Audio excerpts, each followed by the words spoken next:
Conducir de madrugada por una ruta desolada es someterse voluntariamente a la ceguera.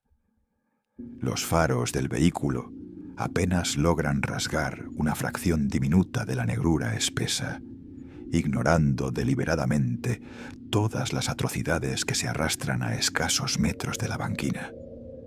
Un padre de familia, al volante de su automóvil, creyó tener el control absoluto de su viaje hasta que la luz alta de su coche rebotó contra dos figuras diminutas al borde del pavimento.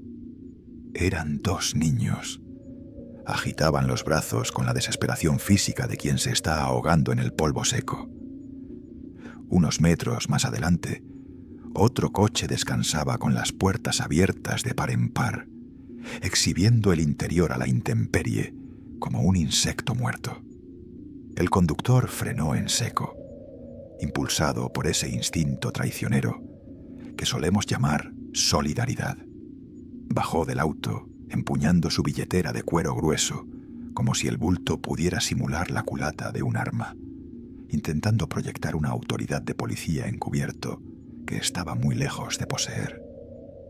Al acercarse, la escena que encontró sobre la grava era un retablo de la carnicería doméstica más pura.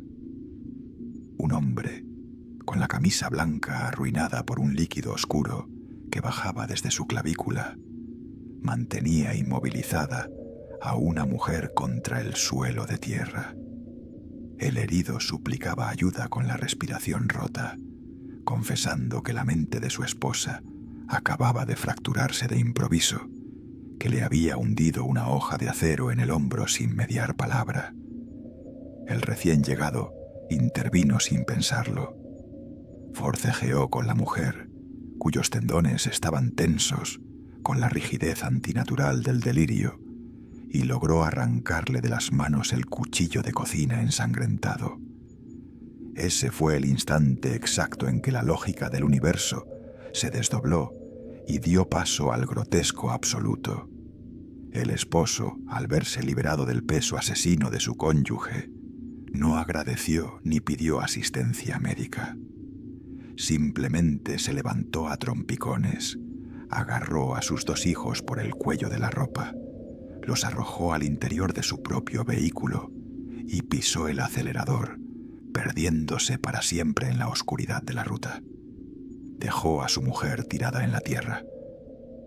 Pero a ella no le importó el abandono. El instinto maternal, el vínculo matrimonial y la noción misma de la realidad habían sido devorados por una obsesión microscópica y enfermiza. Se puso de pie lentamente, con la ropa manchada y el cabello pegado al rostro por el sudor de la contienda. Sus ojos, completamente vacíos de cualquier rasgo de humanidad, se clavaron de manera exclusiva en la mano del buen samaritano que sostenía el arma. Comenzó a perseguirlo alrededor del coche. Corría con una postura encorvada, animal, exigiendo a los gritos la devolución del cuchillo. No profería amenazas de muerte, no juraba venganza ni intentaba apuñalarlo. Su locura se había enroscado en el concepto más absurdo y capitalista posible. Exigía que le devolvieran el arma porque ella la había pagado con su propio dinero. Reclamaba su propiedad, escupiendo sus derechos de compradora con una ferocidad demoníaca que resultaba infinitamente más aterradora que cualquier amenaza física. Acorralado por esa psicopatía mercantil, el hombre retrocedió hasta la puerta de su vehículo, levantó el brazo y arrojó la herramienta con todas sus fuerzas hacia la espesura de los matorrales impenetrables que bordeaban el asfalto. Acto seguido, se encerró en el habitáculo y huyó despavorido. Al mirar por el espejo retrovisor, iluminada apenas por el resplandor de sus propias luces rojas de freno, no vio a una asesina serial maldiciéndolo. Vio a una criatura patética y escalofriante, sumergida de rodillas en la maleza, escarbando ciegamente entre las espinas y la tierra negra, dispuesta a pasar el resto de la eternidad buscando el filo oxidado de su inversión.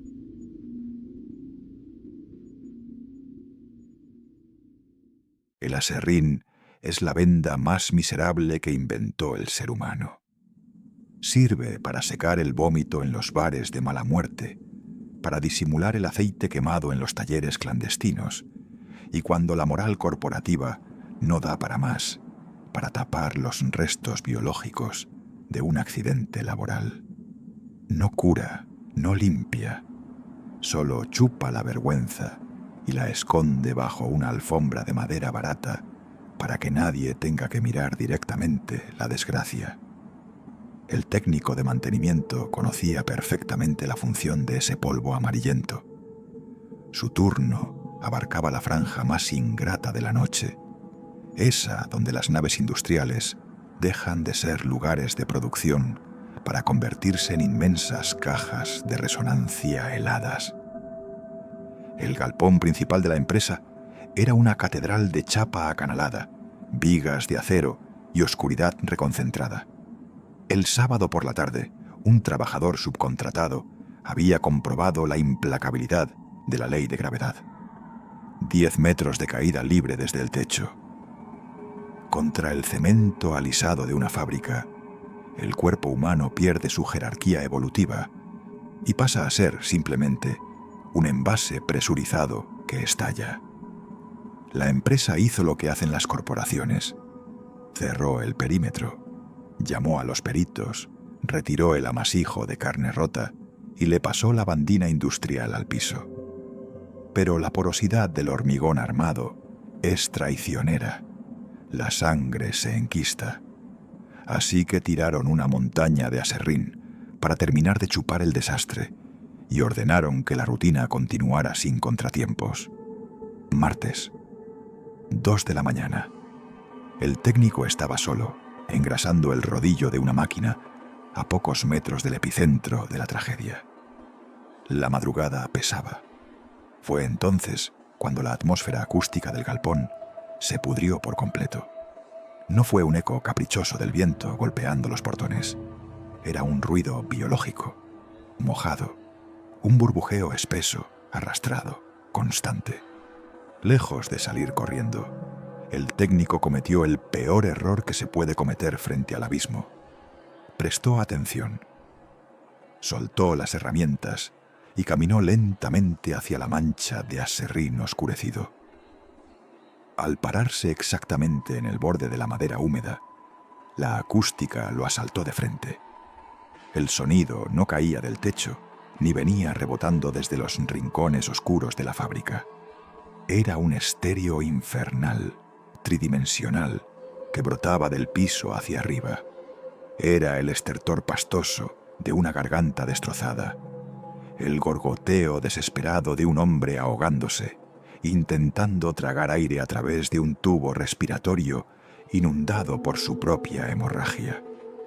La vibración de ese balbuceo trágico era tan física que se sentía en las suelas de los botines de seguridad.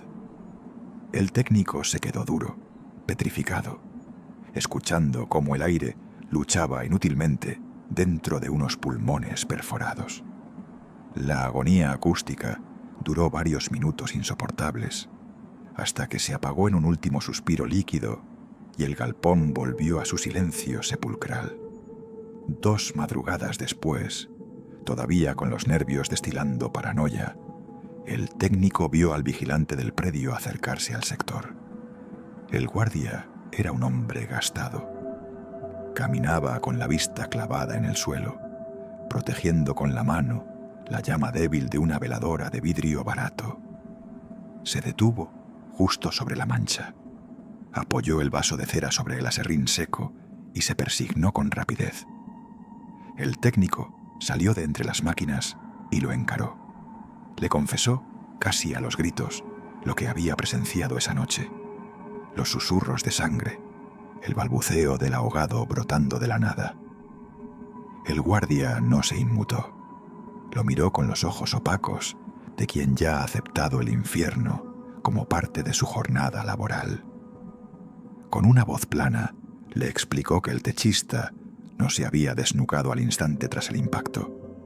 había agonizado durante muchísimo tiempo en ese mismo lugar, boca arriba, ahogándose lentamente mientras la ayuda no llegaba. El cemento había absorbido los fluidos, sí, pero la arquitectura inclemente del galpón había hecho algo mucho más perverso.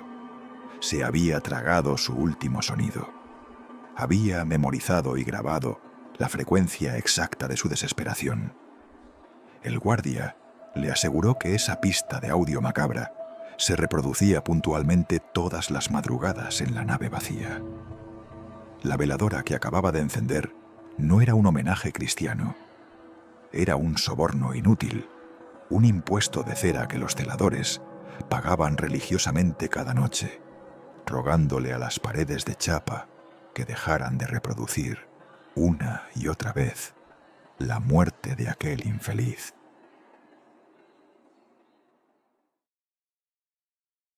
Hay una cobardía sistémica, profundamente miserable, que solo se adquiere cuando te pagan el salario mínimo por cuidar la propiedad de otros.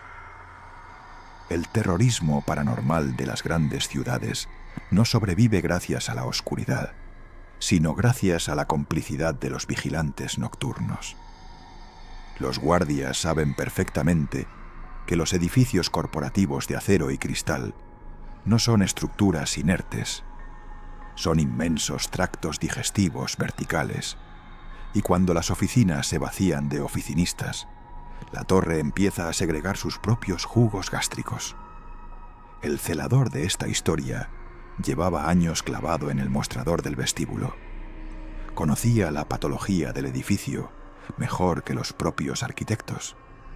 Sabía que las luces parpadeantes de la planta 15 no eran un problema de tensión, sino un síntoma neurológico de la mole de hormigón.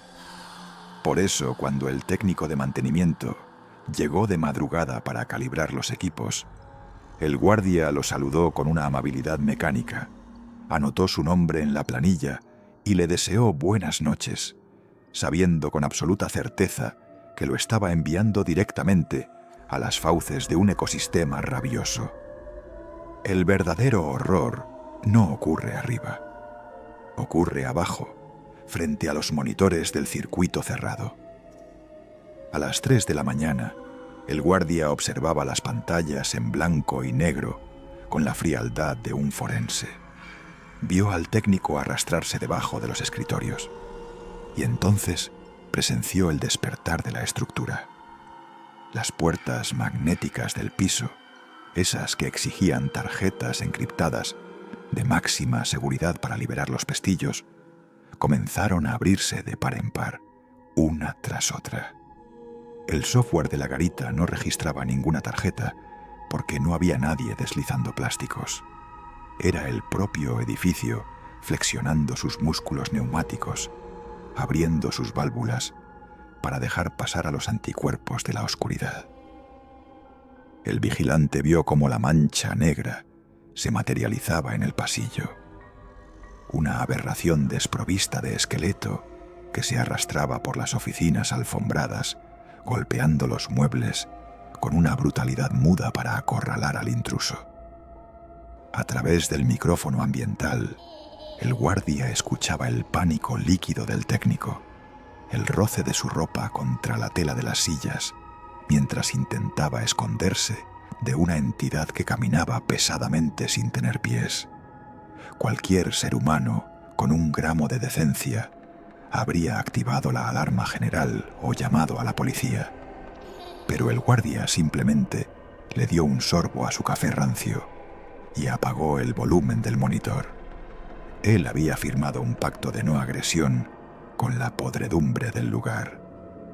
Había entendido que la sombra del piso 15 padecía de un hambre territorial. Si el edificio se entretenía aterrorizando a los incautos de mantenimiento, a los proveedores nocturnos y a los técnicos solitarios, la aberración jamás bajaría por el foso del ascensor para reclamar el vestíbulo principal. El guardia no era un héroe, era el peajista de un matadero, ofreciendo carne fresca de la clase trabajadora, para mantener a la bestia satisfecha lejos de su mostrador. Cuando despuntó el alba, el ascensor escupió al técnico en la planta baja. Venía desencajado, sudando un terror agrio, con las pupilas dilatadas al borde del colapso psiquiátrico. Se abalanzó sobre el mostrador, exigiendo explicaciones, balbuceando sobre puertas abiertas, pisadas pesadas y sombras reventando escritorios. El vigilante lo dejó desahogarse. Con una lentitud exasperante, giró la pantalla del sistema de seguridad hacia el muchacho. El registro estaba inmaculado, ceros absolutos. Con una voz gélida, vaciada de cualquier empatía humana, le aseguró que no había nadie más en la torre y que él jamás se había movido de su puesto. La tortura psicológica de ese técnico destrozado fue el último sacrificio de la jornada. El guardia acomodó su corbata barata, tomó su termo y esperó a que llegara su relevo, satisfecho de haber sobrevivido una noche más a expensas de la cordura ajena.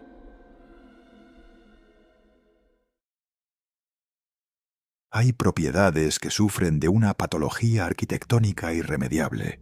No se trata de humedad en los cimientos o termitas en las vigas. Es una necrosis espiritual pura y dura. Las casas ubicadas al fondo de los callejones ciegos actúan como un embudo, un sumidero donde va a estancarse toda la mugre invisible y el resentimiento de la manzana. La familia que habitaba aquel inmueble ignoraba por completo este principio de la geometría macabra. Para ellos era simplemente Nochebuena. Habían atiborrado la sala principal con luces intermitentes, botellas de sidra dulce y carcajadas sudorosas que intentaban disimular la atmósfera perpetuamente asfixiante del lugar. El pavor de verdad casi nunca se anuncia con relámpagos ni puertas azotadas por el viento. Suele de presentarse en los tránsitos más vulgares de la biología. Un niño pequeño, saturado por el azúcar de las golosinas, abandonó el calor humano y el ruido del comedor para enfilar hacia el retrete. El trayecto exigía atravesar el pasillo distribuidor. Ese corredor carecía de luz propia. Apenas recibía el rebote anémico y parpadeante de las guirnaldas de la sala. A mitad del recorrido, la puerta de la habitación de la tía había quedado entreabierta. Era una simple franja de penumbra vertical, un error de cálculo en la privacidad que funcionaba como una fisura entre dos dimensiones. El niño hizo lo que hace cualquier cachorro de la especie humana: detener la marcha y clavar la vista en el abismo por simple curiosidad. En el interior de la pieza, la disposición del mobiliario había sido trastocada. Un viejo sillón individual, que habitualmente descansaba pegado contra la pared del fondo, había sido arrastrado para mirar directamente hacia la rendija de la puerta, como un altar rústico esperando su sacrificio. Y el sillón no estaba vacío. Allí, hundido en la negrura del cuarto, descansaba un volumen denso. Era un hombre viejo, o al menos un armatoste biológico que simulaba con torpeza la vejez humana. Estaba envuelto de pies a cabeza en una indumentaria de un rojo furioso, un color cárnico, pesado, como el terciopelo de un telón de teatro arruinado por la humedad. De su mentón caía una barba rala, un amasijo de cerdas grisáceas y sucias que se confundía con la oscuridad de su pecho. Pero el verdadero punto de quiebre anatómico, la monstruosidad indigerible, residía en su rostro. La entidad carecía de globos oculares convencionales. Donde debía haber iris y esclerótica blanca, solo existían dos pozos de un negro alquitranado, una mirada densa, carente de cualquier misericordia, clavada con precisión quirúrgica en la cara del niño. Cualquier adulto se habría desplomado en el acto, fulminado por un colapso cardíaco o asfixiado por el terror crudo. Pero la mente infantil es una maquinaria trágicamente maleable. El cerebro del muchacho procesó la vestimenta escarlata, la barba blanca y la fecha del calendario, aplicando un filtro de inocencia sobre la abominación. La cosa sentada en el sillón comprendió esa vulnerabilidad al instante. No hizo ademanes violentos ni amagó con abalanzarse. Con una lentitud antinatural, arrastrando los tendones de un brazo que parecía medir varios centímetros más de lo normal, levantó una mano. Los dedos larguísimos, pálidos como raíces de un árbol muerto, se abrieron y se cerraron en el vacío. Un saludo solemne, una cortesía fúnebre desde la oscuridad. El niño, despojado de cualquier alarma de supervivencia, sintió una fascinación pacífica. Dio media vuelta, caminó por el pasillo y regresó a la sala, abriéndose paso entre el humo de los cigarrillos de sus familiares. Con la voz clara, anunció la frase que terminó de clavar el último clavo en el ataúd de la familia. «Creo que vi a Papá Noel en la pieza». Los adultos estallaron en una carcajada colectiva, celebrando la imaginación del muchacho, brindando por la fantasía de la fecha. Y mientras ellos reían con las copas en alto, la cosa roja seguía allí, inmóvil en el sillón a oscuras. No necesitaba forzar ninguna cerradura, ni romper espejos, ni someter a nadie por la fuerza bruta. La herejía ya estaba consumada. La criatura sonreía en las sombras porque dominaba a la perfección la regla máxima de la parasitosis astral.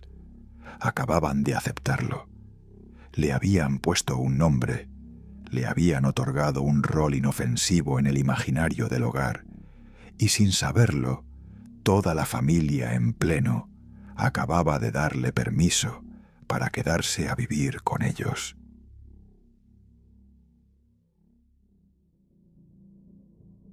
El infierno rara vez entra a tu casa pateando la puerta principal con patas de cabra y oliendo a azufre. La oscuridad es una maquinaria mucho más astuta.